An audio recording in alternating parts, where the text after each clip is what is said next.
The socialist mayor of New York City has been in office for less than 2 months, and it's already completely falling apart. Not from Republicans, not from Cuomo supporters. No, the people turning on Zoran Mamdani right now are his own allies. From the Democrat comptroller to the Democratic city council speaker, it's Democrats who are turning against him in droves. He hasn't even made it to spring, and his own party is publicly knifing him. Why?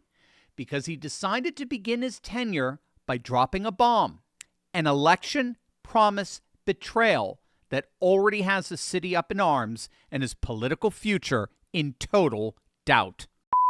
Hey gang, it's me, Dr. Steve, your Patriot Professor, celebrating yet another day in Trump's golden age that you made possible back in November of 2024. So if you want a front row seat on how you continue to change the world in ways you never even imagined, make sure to smack that bell and subscribe button. Also, click on that link below and get Patriot Alerts, my free uncensored newsletter where I share the stories I can't cover on YouTube. You could subscribe for absolutely for free by simply clicking the Patriot Alerts link in the description below.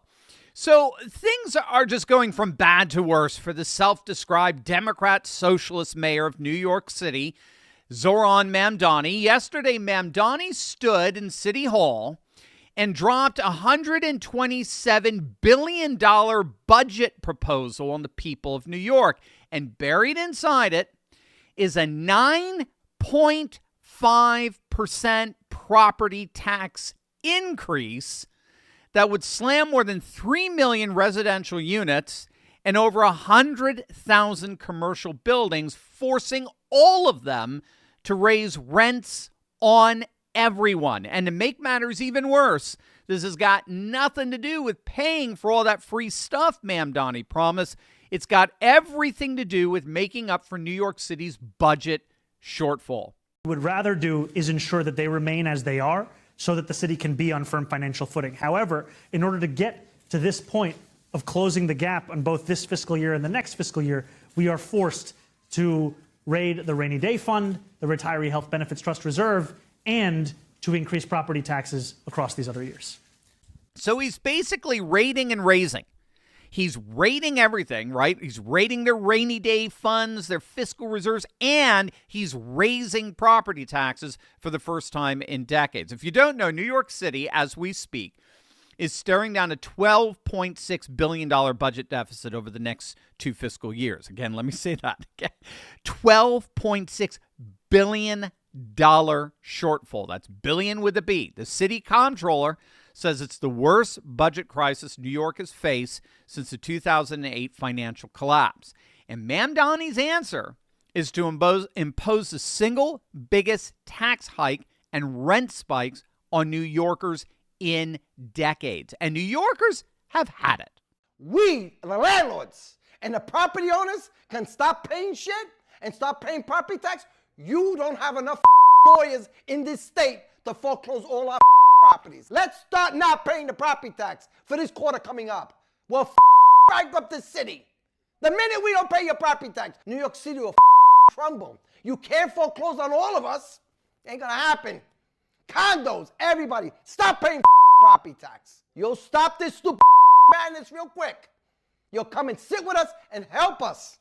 Not try to destroy us, because when you destroy us, we can destroy the city. This flyer is like a boxing match. New York City is 1%, one little percent of bad landlords. And in that 1% is NYCHA. You have thousands of apartments that are no effing good. So why you're not here? Why you're not the bad landlord here, right? Maybe we should get all the people from NYCHA to go to this event.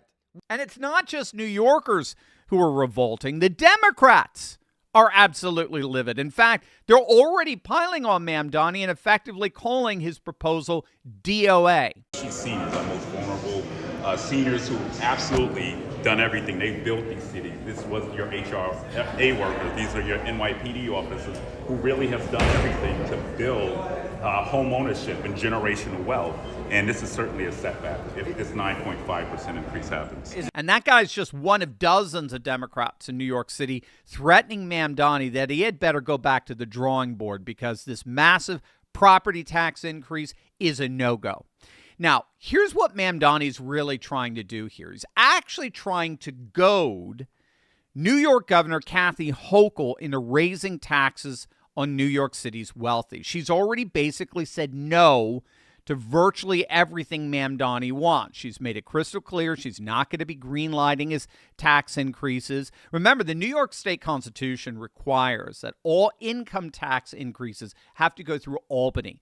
So Mamdani simply doesn't have the power to raise taxes, at least income taxes. The New York City Council doesn't have the power to raise income taxes. They only have the power to raise property taxes. The only legislative body that can raise income taxes is the state government in Albany, signed by the governor. So in many respects, what Mamdani is doing here is he's basically trying to force Hochul into compliance with all the promises he made, as it were, on her behalf. So when Mamdani was on the campaign trail, he was making all these insane, asinine promises that he couldn't pay for. So he's putting all the pressure, all the onus on Hochul, the governor. He wasn't the one who was going to be able to raise the income taxes that all his socialist programs required. It was the New York State legislature that would have to do that.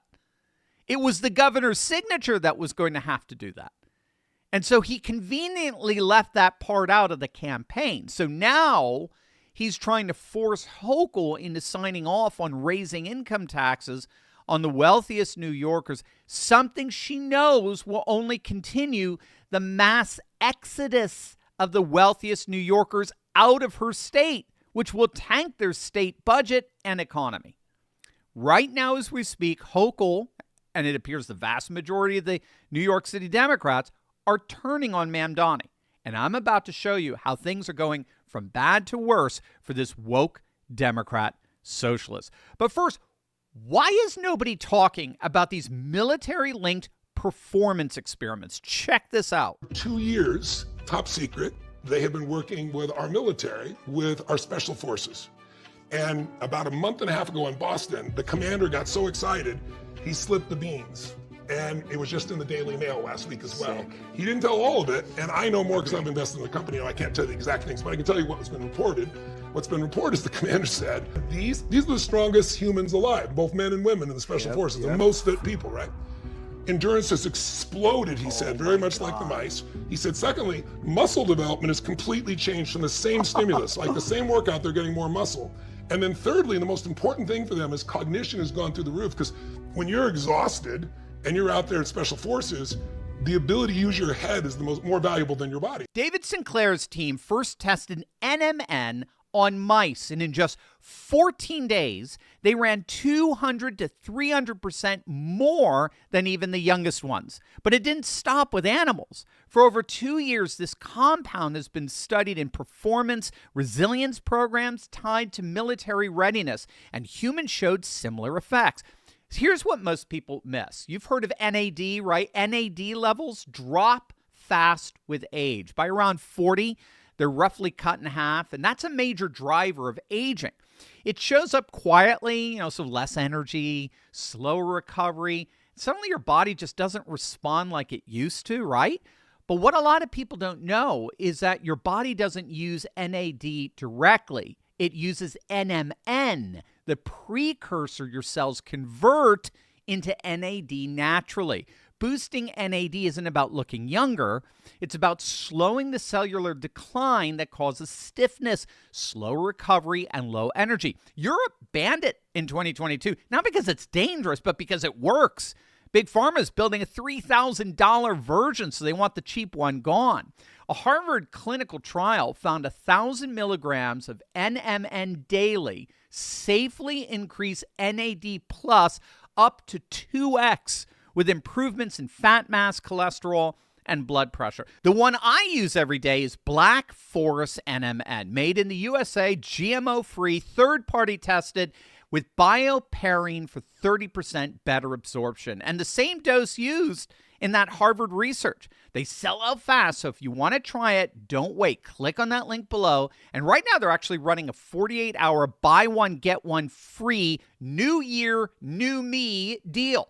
But once it's gone, it's gone. So again, don't wait. I take this stuff every day, and I love it. Click on that link below right now. Hochul is now calling Mamdani's bluff. She's saying there's no way in hell that New York is going to raise taxes on a population that's already one of the most taxed populations in the country. It's just not going to happen. She has her own re-election coming up this year, and she knows she can't run on raising taxes and hope to win, especially if the Republicans find someone like, Lee Zeldin to run. And as a result, Hochul is now starting to shut down all those promises that Mamdani made on the campaign trail. Free buses? Nope. As a matter of fact, it's even worse. The first week of January, just 3 days after Mamdani was sworn into office, subway and bus fares throughout the city actually increased to $3. The very first order of business for the new Mamdani administration was to oversee transportation costs going up, not down. And then he wanted the city to buy up thousands of apartments in order to turn them into subsidized housing, and the judge shot that down. So after just days in office, the free buses his supporters were promised ain't happening. In fact, fares are more expensive. And that subsidized housing he promised, nope, that's not happening either. And now reality is hitting even harder. All those programs he promised would cost, somewhere between $7 billion and $10 billion annually. Universal child care alone is $6 billion a year. That's equal to the entire budget of the NYPD, by the way. He's walking now straight into a $12.6 billion deficit that he has to close. So with all those promises and that massive deficit, where's the money coming from? And the answer is simple. It's not. That's the answer. The money isn't there. And let me demonstrate why by giving you a bit of a, I think, very illuminative comparison here. Mamdani's proposed budget for New York City alone is $127 billion. All the while, the entire state of Florida's budget is just $117 billion. The proposed budget for a single city is $10 billion more than one of the most prosperous and populous states in the nation. The solution isn't more taxes. The solution is responsible, well-managed government, which New York hasn't seen since Giuliani. And so, lo and behold, it appears that more and more New York City Democrats are discovering precisely that. Just like they are in Chicago, just like they are in San Francisco. They're realizing that, and again, these are Democrat politicians. They're realizing they don't exist to social engineer. They don't exist to institute social justice and equity and all this woke BS. They're there to faithfully manage and maintain the basic services and amenities that a functioning municipality requires for social flourishing. This isn't hard.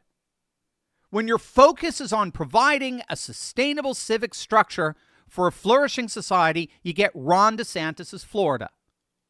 When your focus is on social justice and equity and inclusivity and all this woke nonsense, you get the financial and cultural disaster of New York. And astonishingly, Democrats now appear to be finally getting that. It took a Democrat socialist to come into office, shock them with a multi-billion-dollar tax increase on virtually every single New Yorker, and for them to finally wake up and realize, hey, wait a minute, I think there's another way of doing this. Maybe we don't need this massive bureaucratic monstrosity that keeps growing and keeps having to get fed with more and more tax revenue. Maybe all we need to do is just focus on competent management and maintenance. And a lot of the social problems will take care of themselves, because that's what American ingenuity, once unleashed, always does. So we'll see what happens in the Big Apple, but who knows? Maybe it took a little bout with socialism to slap the city back to fiscal sanity. Hey, before you go, gang, do not miss out. Every Friday, my weekly wrap-up gives you everything you missed during the week. Live streams, top videos, podcasts, events, and the week's biggest Patriot wins. Sign up free at turley.pub/recap and start ending your week with faith, family, and freedom.